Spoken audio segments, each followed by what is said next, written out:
minal aidin wal faizin, mohon maaf lahir dan batin.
Iran meluncurkan serangan rudal gelombang ke-66 terhadap Israel dan target lain di kawasan Teluk Kamis waktu setempat.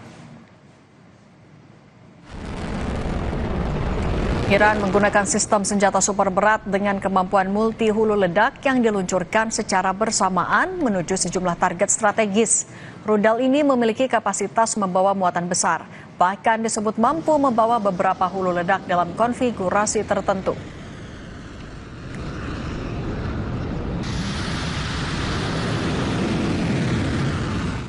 Against Nahariya and admit it.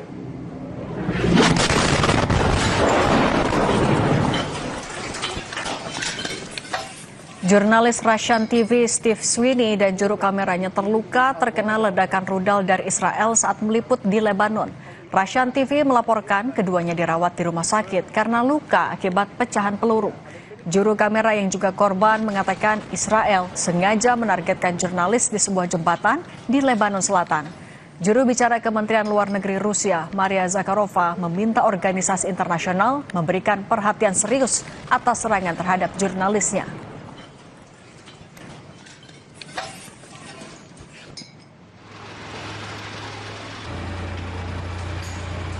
Angkatan bersenjata Israel merilis rekaman video yang menunjukkan persiapan serangan udara yang menjadi bagian dari operasi Singa Mengaum atau Roaring Lion ke sejumlah target di Iran. Sejak 28 Februari, operasi ini sudah melibatkan sekitar 200 jet tempur untuk menyerang berbagai target militer di Iran, termasuk Teheran dan bagian negara barat tersebut. Serangan ini bertujuan melumpuhkan peluncur rudal balistik dan pusat komando Iran.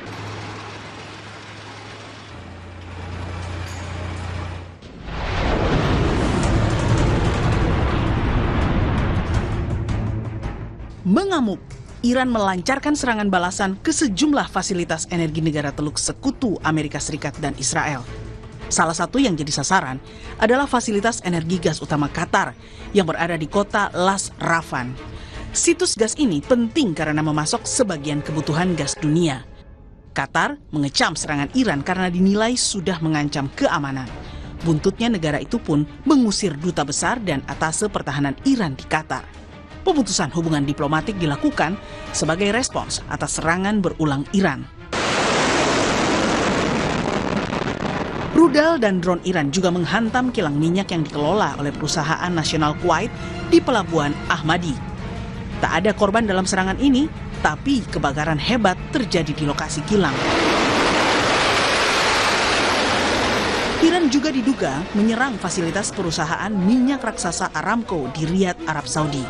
Sementara kilang Samref milik Aramco di pelabuhan Yanbu, Laut Merah, juga menjadi sasaran serangan udara pada hari Kamis. Pasca serangan Iran ke sejumlah fasilitas energi negara Teluk, pemerintah Arab Saudi menggelar pertemuan dengan para menteri luar negeri negara Arab di Riyadh. Menteri Luar Negeri Arab Saudi mengatakan pihaknya berhak mengambil kemungkinan tindakan militer terhadap Iran jika dianggap perlu karena perang yang berlangsung 3 pekan sudah mengganggu pasokan energi dunia. This pressure will backfire. Will backfire politically, will backfire, I believe, morally, and certainly as we have stated quite clearly, we have reserved the right to take military actions if deemed necessary. And if the time comes, the leadership of the kingdom will take the necessary decision. Serangan yang digencarkan Iran kepada sejumlah fasilitas energi negara Teluk dilakukan sebagai balasan atas serangan gabungan Amerika Serikat dan Israel yang menghantam ladang gas Iran di Pars Selatan, Provinsi Bushehr. Ladang gas ini memasok sekitar 70% gas alam domestik Iran dan menjadi cadangan gas alam terbesar di dunia. هشدار قاطع و خط و نشان برای جنایتکارانی است که تعرض به بخشی از زیرساخت‌های سوخت و انرژی ایران در جنوب کشور داشتند. در نتیجه این اقدام زیرساخت‌های سوخت، انرژی و گاز مبدأ تهاجم در اولین فرصت در آتش می‌سوزد و به خاکستر تبدیل می‌شود. Presiden Amerika Serikat Donald Trump mengatakan serangan terhadap ladang gas South Pars di Iran dilakukan oleh Israel. Trump menjelaskan Amerika Serikat serta Qatar tidak terlibat. Lewat akunnya di Truth Social, Trump mengatakan Amerika Serikat tidak mengetahui apapun tentang serangan khusus ini dan Qatar sama sekali tidak terlibat di dalamnya. Ketegangan konflik di Timur Tengah kembali meningkat pasca serangan Iran ke sejumlah fasilitas energi negara Arab Sekutu AS dan Israel. Situasi ini memicu kekhawatiran terganggunya pasokan energi dan kenaikan harga minyak dunia.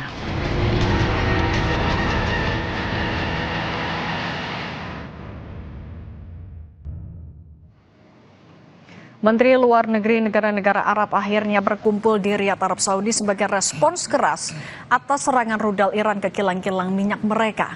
Akankah seruan kecaman Menlu negara Arab ini jadi awal meluasnya perang? Kita bahas bersama peneliti senior Indo-Pacific Strategic Intelligence Aisyah Kusuma Sumantri dan pakar strategi PPAU alumni US Air War College Marsma Purnawirawan Agung Sasongko Jati. Selamat petang semuanya. Selamat sore. Selamat sore, Mbak Cindy.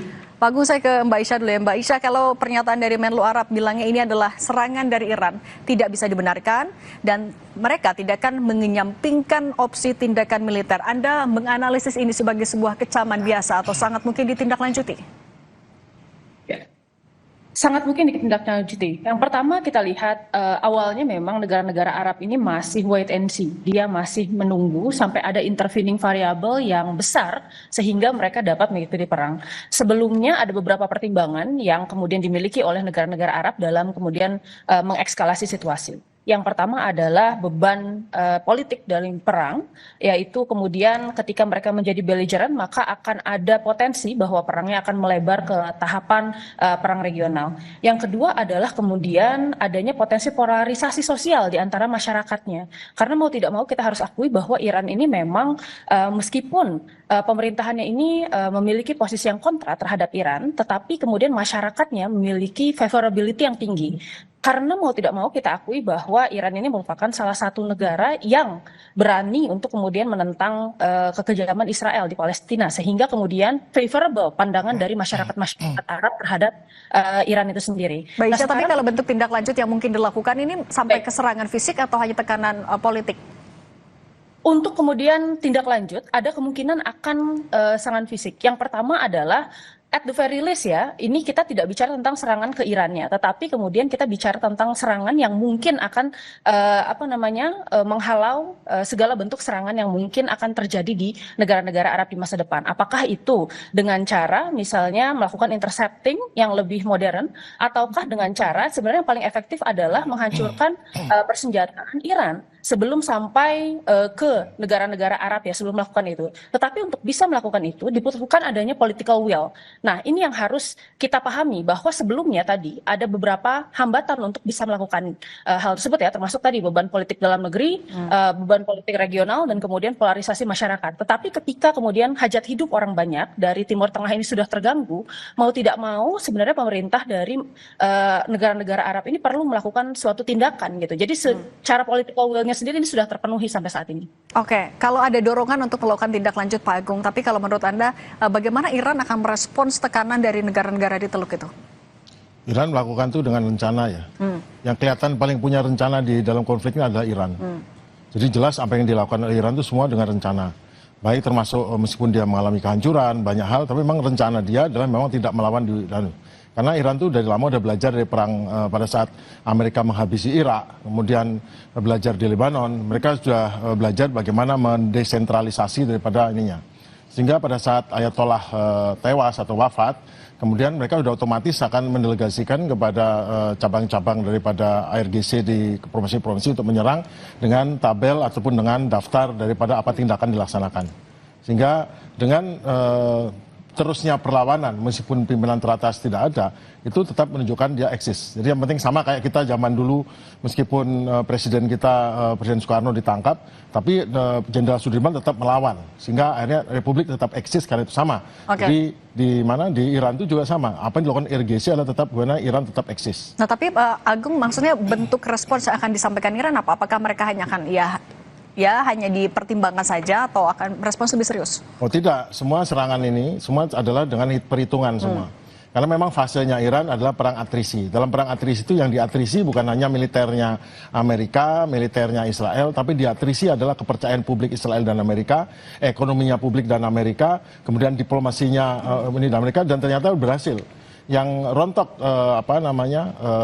kepercayaan diplomasi atau hubungan diplomasinya malah Amerika. Israel udah jelas lah. Kemudian secara ekonomi akan mengalami masalah adalah Amerika dan sekutunya.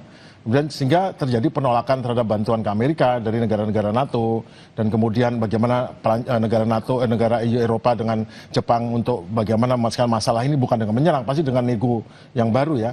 Dan terakhir negara-negara Arab ini berkumpul, negara-negara Islam ini berkumpul untuk menggunakan, memang secara normatif harus menggunakan mengatakan bahwa mereka tidak setuju atau tidak suka dengan serangan ini. Tapi mereka juga seharusnya menyatakan tidak setuju juga akan serangan Amerika, Israel ke Iran. Itu yang satu tidak dikatakan. Jadi di belakangnya ada bargaining politik. Karena sesungguhnya memang diam-diam negara-negara Arab ini membantu Amerika. Bahkan ada yang punya dosa yaitu malah menganjurkan supaya Amerika menyerang. Dan meskipun dikoreksi oleh menteri yang lain, tapi itu sudah tersebar. Dan juga kalau Qatar ini meskipun dia menunjukkan bahwa dia mempersona non grata beberapa personel diplomatiknya Iran, tapi sesungguhnya Qatar ini dosanya paling besar. Qatar itu nyogok stafnya Netanyahu, namanya Qatar Gate ya, menyogok agar dapat Israel memprioritaskan dia sebagai pendamaian, dan Qatar itu mendapatkan nama baik di mata rakyat Israel dan Barat. Kemudian di sisi lain Qatar itu juga dengan Presiden Trump membuat ISMA. Jadi ada semacam proyek lapangan golf dan proyek pembuatan villa-villa mewah di sana dengan harga hampir di atas $5 miliar. Dan kemudian Presiden Trump dapat hadiah $400 juta ini pesawat kepresidenan yang nanti setelah Trump pensiun akan jadi pesawat Library of Trump. Jadi sebetulnya yang dilakukan oleh Trump sekarang terakhir adalah dengan menyalahkan Israel tidak koordinasi untuk menyerang ladang minyak Iran. Iran kan membalas ini karena ladang minyak diserang, dia balas ladang minyaknya Qatar. Qatar sendiri adalah pensuplai 40% gas alam dunia yang mensuplai hampir ke Eropa. Dan Eropa sendiri karena diputus oleh Amerika untuk mendapatkan gas murah dari Iran, maka dia mendapatkan alternatif dari Qatar. Dan sekarang diputus lagi, mereka harus kemana? Mereka jelas ini gara-gara Trump, bukan gara-gara Iran. Nah sekarang yang terjadi adalah Trump sendiri saat ini begging, dia bayangkan dalam satu Twitter seorang presiden menggambarkan sesungguhnya serangan dari Israel kepada ladang gasnya Iran itu tidak kami ketahui. Yang pertama, yang kedua bahwa dan seharusnya jangan diserang dong Qatar gitu. Dan sesungguhnya Qatar itu tidak punya salah apa-apa. Jadi dia kalau nanti diserang lagi akan saya serang loh Iran. Jadi dia begging ke Iran dengan juga mengancam Iran. Tapi sungguhnya yang disampaikan adalah dia sudah mengatakan saya beda dengan Netanyahu. Oke, sebentar Pak Agung. Kalau misalnya sudah ada pernyataan atau kan ini bukan pertama kali ya bilang kalau tidak ada koordinasi antara Israel dengan Amerika Serikat. Mbak Isha, Anda melihat sebenarnya ini mulai ada apa backgroundnya sampai seorang Donald Trump mulai turut menyalahkan Israel juga dalam konflik ini? Ya, Aisyah dari awal oke. memang yang kalau kita lihat di dalam konflik ini, Amerika Serikat itu sebenarnya terseret di dalam peperangan ini. Karena yang sejak awal dari kita lihat dari tahun 2025, serangan Roaring Lion pertama, saat itu memang background-nya itu adalah retaliasi ya, atas kemudian serangan Iran waktu itu ke Tel Aviv, lalu kemudian akhirnya Tel Aviv melakukan serangan balik dengan kemudian lebih besar-besaran. Dan saat itu mau tidak mau Amerika Serikat terseret di tengah. Nah sekarang sebenarnya lebih preemptif. Nah kita lihat sebenarnya dari Israel sendiri sudah ada sebenarnya lobby-lobby untuk bisa menyerang Iran. Bahkan secara terbuka PM Benjamin Netanyahu ini mengatakan bahwa Israel ini ada niatan untuk menyerang Iran. Itu bahkan sejak masa Presiden Obama yang pertama, Presiden Trump 1.0, lalu kemudian Presiden Biden, dan sekarang Presiden Trump 2.0. Nah, tetapi entah kenapa kita juga tidak tahu, ada kemudian lobby-lobby tertentu ya yang kemudian akhirnya dimenangkan oleh kemudian PM Netanyahu dalam mempersuasi Presiden Trump untuk kemudian mengikuti peperangan ini. Nah, di tengah jalan mungkin memang kita lihat bahwa segala persiapan yang kemudian dilakukan oleh Amerika Serikat untuk kemudian bisa menyerang Iran ini memang sangat kurang gitu. Bisa kita lihat dari bagaimana kemudian pernyataan dari Hegseth yang menyatakan bahwa wah, kita mengetahui bahwa kemudian Iran akan menutup Selat Hormuz, tapi kita tidak memiliki antisipasi untuk kemudian bisa mengatasinya. Itu kan saja sudah terlihat bahwa kemudian dari segi strategi mereka tidak ada perencanaan yang baik gitu. Nah, dari sisi ini kita lihat bahwa dari politik domestik Amerika Serikat sekarang sudah mulai ada perpecahan terkait perang ini. Di awal kalau tidak salah approval rate tentang perang ini itu dari Bloomberg sekitar kurang lebih kalau tidak salah 59% itu menolak adanya peperangan ini. Yang berarti apa? Political support terkait perang ini itu sudah sangat turun di Amerika Serikat. Ditambah lagi, kalau kita bicara tentang kemudian progresifnya, kita bandingkan misalnya dengan perang di Irak gitu.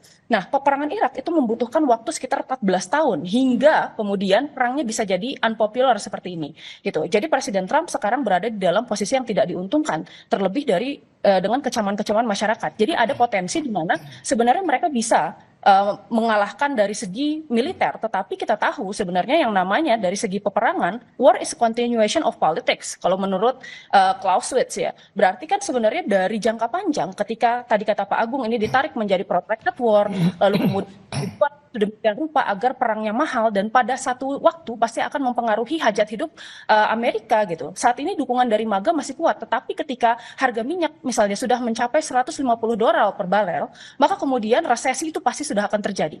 Gitu ya. Jadi kemudian dari segi Amerika Serikat ini sudah agak berat. Sementara sebenarnya yang pertama kali kemudian mengusung ide untuk menyerang Iran, strategik purpose-nya itu sebenarnya muncul dari Israel. Karena Israel ini ingin kemudian menjadi hegemon tunggal di kawasan tersebut. Dan ketika Iran memang berhasil membangun senjata nuklir, maka existential threat-nya itu bukan ke Amerika Serikat, tetapi ke Israel. Maka dari itu saya rasa sebenarnya di sini ada perbedaan. Terutama karena kemarin ya kita lihat bahwa Tel Aviv juga sudah mulai hancur, lalu kemudian ada beban-beban politik yang kemudian muncul. Tetapi kemudian dari Israel sendiri masih bersikukuh. Sementara dari Amerika sendiri sudah mulai ada goncangan politik di dalam negeri.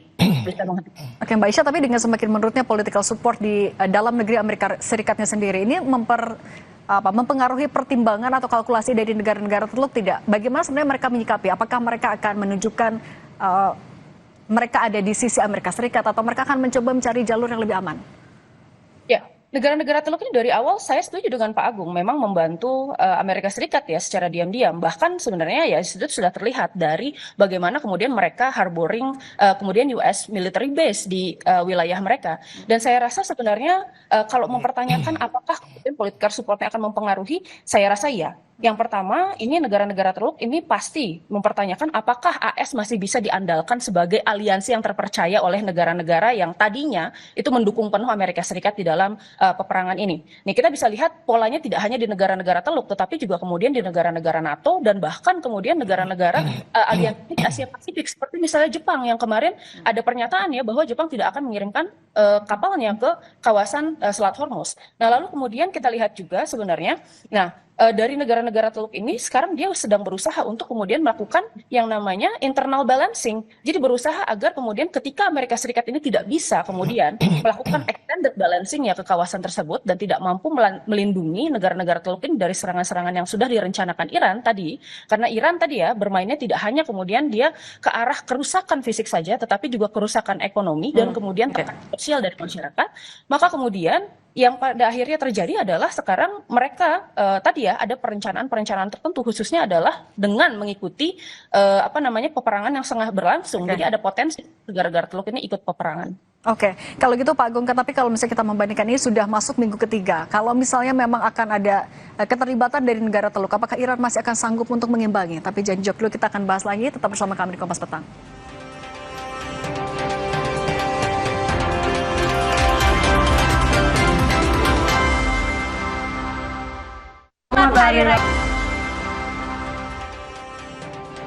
Oke, melanjutkan dialog yang tadi Pak Agung. Kalau misalnya kita perhitungkan secara logistik kemudian kekuatan militer, sebenarnya apakah negara-negara Arab ini punya posisi yang kuat untuk mengultimatum Iran?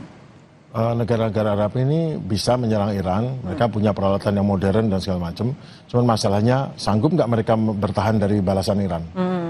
Itu pertanyaannya. Oke. Karena, dan jawabannya? Karena ini target risk environment. Jadi tetangga-tetangganya itu semua dalam jangkauan rudal jarak pendeknya Iran aja sampai ya. Dan semua itu penuh dengan target enak yang tinggal dihajar saja dan membuat mereka ini milih mana. Dia menyerang target Iran, oke lah sekarang dia ngomong Iran, oke Iran, saya nggak nyerang kamu, jangan nyerang saya, oke udah. Itu lebih baik begitu daripada dia menyerang Iran. Sekali dia menyerang target Iran, apa yang mau diserang sama dia? Apa dia mau nyerang salinasinya Iran atau menyerang kilang minyaknya? Jelas nggak mungkin. Kalau dibalas kan dia juga celaka. Apa menyerang mana? Mungkin malah sama Iran, mungkin nanti koordinasi nyerang apa. Mungkin itu yang terjadi, minta koordinasi nyerang sesuatu yang nggak bermakna, kosong, diserang, contoh atau memberikan biar Iran, saya nggak nyerang kamu, jangan nyerang saya, oke udah. Itu lebih baik begitu daripada dia menyerang Iran. Sekali dia menyerang target Iran, apa yang mau diserang sama dia? Apa dia mau nyerang salinasinya Iran atau menyerang kilang minyaknya? Jelas nggak mungkin. Kalau dibalas kan dia juga celaka. Apa menyerang mana? Mungkin malah sama Iran, mungkin nanti koordinasi nyerang apa. Mungkin itu yang terjadi, minta koordinasi nyerang sesuatu yang nggak bermakna, kosong, diserang, contoh atau memberikan biar mereka kelihatan nanti. Tapi saya kira nggak akan begitu, karena pertanyaannya bukan apakah mereka bisa nyerang Iran, bisa. Tapi pertanyaan lebih bagusnya, apakah mereka sanggup bertahan dari serangan Iran. Oke, tapi kalau pertanyaannya dibalik, ketika misalnya negara-negara Iran sudah solid nih, mereka tidak mau lagi seperti yang tadi dibilang, tidak akan menyampingkan tindakan militer. Apakah tapi kalau Iran sendiri akan mampu mengimbangi? Iran mampu, karena negara Arab itu yang nggak mampu mengimbangi Iran. Iran dia dihajar Amerika aja, sekarang dia masih kuat dan masih bisa menyerang balik ya. Nah, negara-negara ini mau nyerang apa? Mereka mau bermusuhan sama Iran? Kan tidak. Oke. Dia kan ingin memberikan pesan. Jadi semua tindakan militer, tindakan diplomasi itu memberi pesan. Nah sekarang saya kembali ke Donald Trump. Donald Trump itu kan sekarang dia ambiguity, uncertainty. Kenapa? Karena sungguhnya Donald Trump ini pengen exit strategi yang baik dan semua hal yang ribet ini membuat dia jadi kesulitan untuk pergi. Dengan dia sudah menyerang Netanyahu, artinya Netanyahu bagi dia itu nggak berarti apa-apa dibandingkan dengan keselamatan dirinya sendiri, keselamatan bisnisnya dia di Qatar. Dan dia sudah bilang itu kepada Iran, saya nggak ikut tanggung jawab untuk nyerang ini, artinya jangan diserang bisnis saya. Karena bisnisnya berupa proyek properti itu dengan mudah bisa dihancurkan. Dan sudah dibilang kan sama Iran, saya akan hancurkan bisnisnya Trump dimanapun. Karena dia tahu di Qatar itu investasi 5 miliar dolar lebih, total 10 miliar dolar, yang 10 miliar itu banyak sekali dan dia bisa merusak masa depan Trump, karena serangannya kan tidak dibatasi dengan wilayah, dia bisa balas nyerang karena seperti kapalnya Iran diserang di perairan internasional, dia punya hak untuk menyerang Amerika dimanapun juga. Kan Amerika nggak mau eskalasi seperti itu gitu. Jadi gini intinya, Amerika itu pengen perang cepat selesai, nanti pindah ke yang baru. Ternyata Iran menggunakan strateginya ini dilama-lamain. Nah, kemudian juga karena dia pengen cepat selesai, dia harus cepat selesai. Karena persenjataannya, peralatannya, orangnya, logisnya tidak sanggup untuk perang terlalu lama.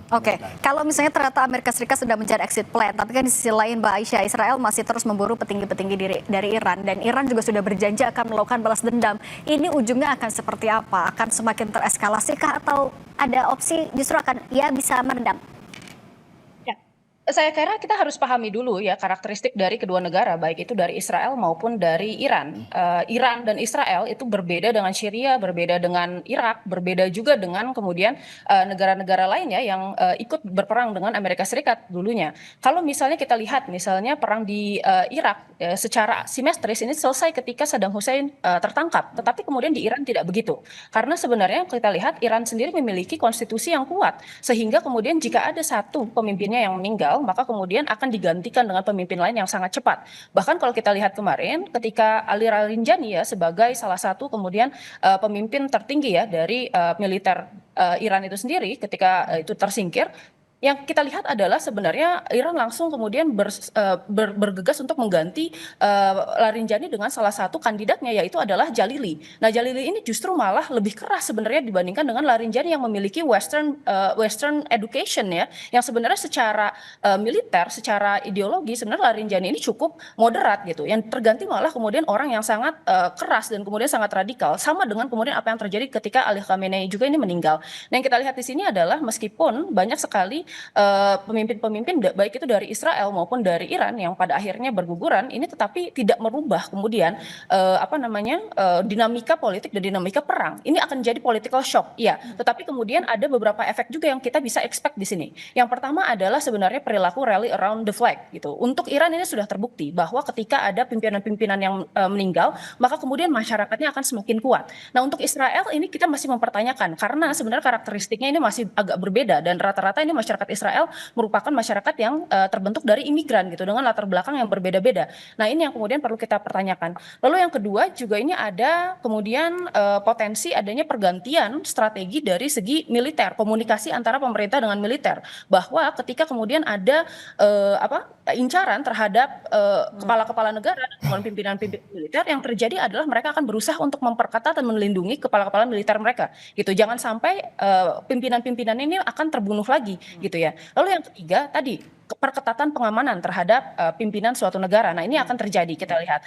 Nah, di dalam beberapa minggu terakhir ini yang kita lihat adalah sebenarnya ada beberapa pimpinan militer tinggi dari Iran dan Israel yang pada akhirnya meninggal karena serangan tersebut. Tetapi yang kita lihat ini tidak seberapa berpengaruh sebenarnya di dalam peperangannya karena tadi secara konstitusi keduanya kuat dan political will-nya masih ada untuk bisa melanjutkan peperangan. Oke, ya harapan kita tidak ada kita maunya deeskalasi, jangan sampai ini kemudian semakin meluas. Mbak Aisyah dan Pak Agung, terima kasih sudah berbagi bersama kami. Terima kasih sudah datang di Studio Kompas TV. Sehat selalu semuanya. Terima kasih Mbak Cindy dan Pak Agung. Ya, terima kasih. Mari Bu. Saudara, pasukan tentara Israel menembakkan gas air mata untuk menghalau warga Palestina yang akan sholat Idul Fitri di luar kompleks Masjid Al-Aqsa.